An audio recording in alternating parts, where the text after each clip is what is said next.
A lot of people ask me why I wear gray shirts all the time, because it looks good on me. That's why. Thank you very much.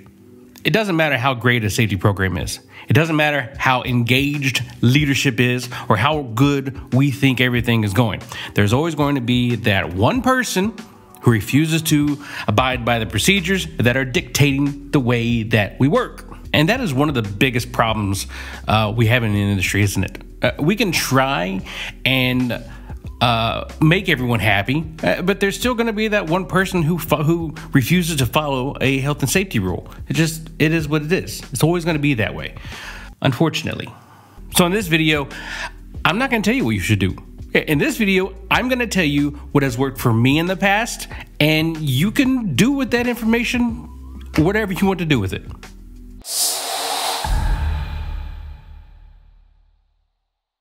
And now, if you're new to this channel, welcome. My name is Terry, and I am a nearly 20-year veteran of the health and safety profession. And I created this channel to help others in the industry out. Now, I don't think I know everything, and I will never claim that I do. However, new health and safety professionals, they don't normally have anywhere to go when they start out to answer questions that they may have. I mean, if you're lucky, you might get a mentor, if you're lucky. But most of the time, when a health and safety professional starts out in the field, they're usually thrown to the wolves, left to figure everything out for themselves. So on this channel, I try to help others learn what worked for me, so others can take with them to the field and try to implement it for themselves. So I would like for you to comment down below and let me know what would work for you, because the things that I cover on this channel are just a few reasons why when I go out to the field and visit my guys, they know that I'm there to help them and to support them, which makes them more comfortable having me around. And that is what I want for you and the men and women that you are there to support. So if this is anything that may sound of interest to you, go down and hit the subscribe button, and let's get into the video.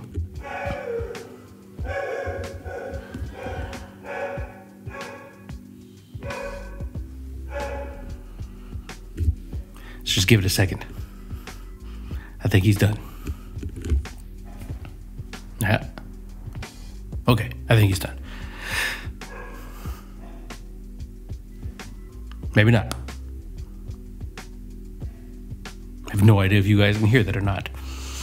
Now look, I know that I told you that this was the secret to getting anyone and everyone to follow the rules, but I might have fibbed a little bit, because everyone will be different.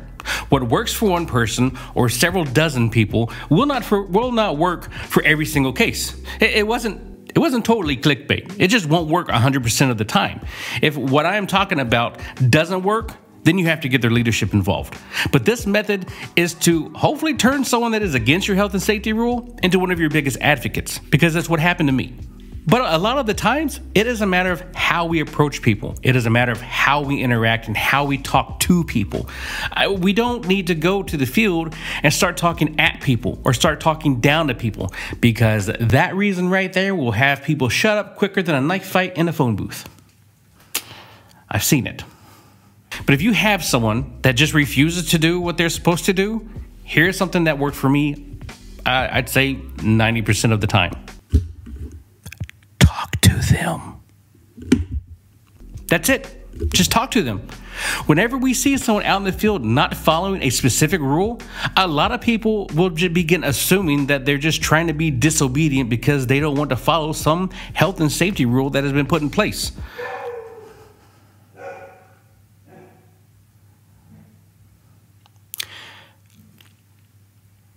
Once I had an iron worker who I always had issues with not wanting to wear their gloves. One day I saw him without his gloves, and I just asked him, hey, what's the deal? Why is it that we have to keep having this same discussion about not wearing your gloves? He then told me that he didn't wear them because he doesn't feel like he can grip the bolts and try and be able to actually grip them and hold on to them without dropping them 50 feet in the air. After looking at his gloves, I noticed two different things. One, he had the wrong type of gloves on. And two, he had the wrong size. I explained this to him while I walked him to the tool room, which was another reason why we had issues.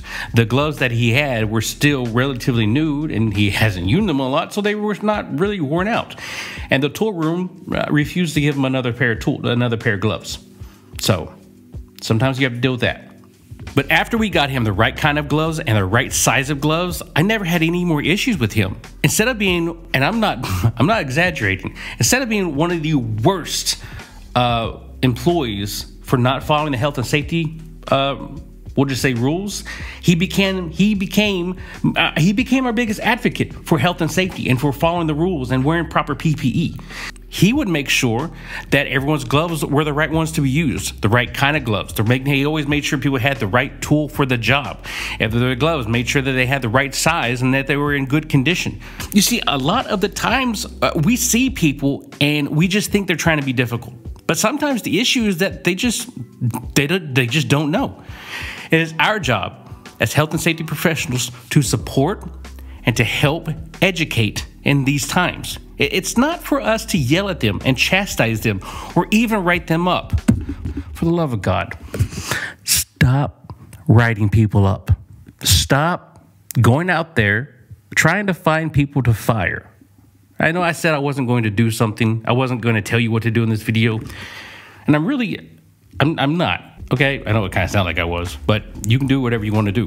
But I understand sometimes small projects, health and safety, they wear a lot of different hats. And to an extent, they become HR as well when it comes to doling out the disciplinary actions.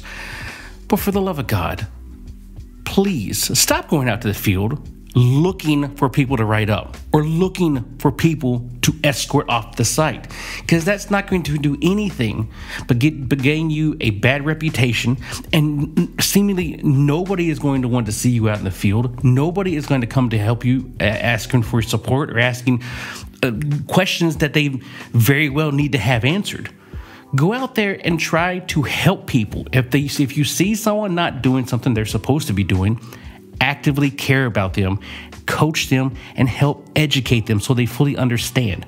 Now, sometimes you're going to do this and it's just going to fall on deaf ears. You're going to have those select few people. In these instances, it doesn't matter how much you talk to them. It doesn't matter how much you try to educate them or how much you try to make sure that they know you are there to support them. Sometimes they just don't want to do the right thing. As the Joker said, actually, no, it was Alfred. But as Alfred said, some men just want to watch the world burn. There's nothing you can do about that. In these instances, then you have to elevate it to their leadership and let them handle it accordingly. You have to monitor it and make sure that everything is going, I'm going to say properly or the right way, to steer them either to follow the regulations, or in these instances, if they just blatantly refuse to follow health and safety practices, health and safety rules, regulations, at that point, they do need to find somewhere else to work, because you've tried everything you can to make sure that they understand that this is a requirement of employment and you have to do it. But there are better ways of doing that rather than just writing them up right at the first sign of negligence or disobedience, or I hate both of those words, but you get what I'm saying. Let's just move on. Look, nobody comes to work to get injured. That's the end of the story right there. Nobody comes to work to get fired for not doing something that they're supposed to, and they surely don't want to leave work to go to the clinic or go to the doctors because something happened. So when you see someone that you're having problems with, do what I did. Go talk to them, not safety person to field worker. Talk to them person to person. Find out what is going on. Find out if they're having any issues, either at work or personal issues, because sometimes that can affect their performance at work also. Find out what you can do specifically to help support them. That right there, once they know that you are there to help and to support them, that they will almost move mountains to do what they can to help you, because they know that they finally have a health and safety professional there that is out to help them and to support them and to make sure that they are healthy and safe to go home every night. Now, if you're watching this and you don't agree with what I'm saying, please go down to the comment section below and let me hear it. Let me hear why you disagree or why you think differently, because I will die on this hill.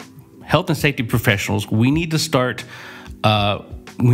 talking to people and finding out what is actually going on with them. What is the reason for not following whatever rule they're supposed to be following? We assume that everyone has the same level of knowledge when it comes to health and safety rules, and honestly, that's just not true. So when we see someone doing or not doing something, stop and talk to them. Obviously, if it's a major issue, you have to treat that accordingly. But if it's a minor PP issue, such as with my example, stop and talk to them. Pull them somewhere away from those they're working with. Don't actually pull them though. I feel like I need to say that. I probably don't need to, but I feel like I need to. So don't physically pull them, but take them somewhere and have an open-hearted discussion with them. I say open-hearted because this is not the time for judgment or chastising or anything. This is you genuinely talking and trying to find out what is going on with that person. What is the reason behind not wanting to follow one of the rules? And what can you do to help them? The biggest problem when it comes to communication is the illusion that it takes place. I can't remember who said that. I'll quote it on the screen because right now the name escapes me. Don't just assume everyone knows what you do, because most of the time they do not. Now that's not to say everyone is stupider than you. I'm not saying that. But not everyone understands all the rules as well as you do, all the policy requirements or OSHA regulations. Not everyone understands all of these as much as you do. That is why you're there though, to help, to support, and to educate.